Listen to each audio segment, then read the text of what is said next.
ফেনীতে প্রাথমিক বিদ্যালয়ের পরীক্ষা বন্ধ করে চলছে ফেনী শহর ব্যবসায়ী সমিতির নির্বাচন। শিক্ষার্থীরা পরীক্ষা দিতে বন্ধের ঘোষণায় ফিরে যায়। শনিবার সকালে ফেনী সেন্ট্রাল প্রাথমিক বিদ্যালয়ে এর চিত্র দেখা যায়। জানা যায়, শনিবার প্রথম থেকে পঞ্চম শ্রেণী পর্যন্ত গণিত বিষয়ের পরীক্ষা হওয়ার কথা ছিল। ভোট গ্রহণের জন্য শুক্রবার রাতে অনলাইনে ও বিদ্যালয়ের গেটে নোটিশ দিয়ে পরীক্ষা স্থগিত করা হয়। স্বল্প সংখ্যক অভিভাবক পরীক্ষা স্থগিতের বিষয়ে জানলেও বেশিরভাগ অভিভাবক ও শিক্ষার্থীরা বিষয়টি জানতে পারেনি। তারা নির্ধারিত সময়ে পরীক্ষা দিতে স্কুলে যায়। তবে বিদ্যালয়টির 6 জন শিক্ষক তাদের হাজিরা দিয়েছেন বলে জানা গেছে।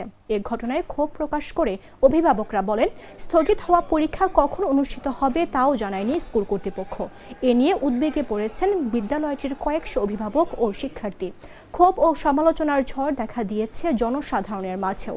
এ বিষয়ে বক্তব্য জানতে ফেনী সদর উপজেলার প্রাথমিক শিক্ষা কর্মকর্তা খালেদা পারভিন ও সহকারী শিক্ষা কর্মকর্তা শহীদুল ইসলাম হাজারীর মুঠোফোনে একাধিকবার কল দিলেও তারা রিসিভ করেননি।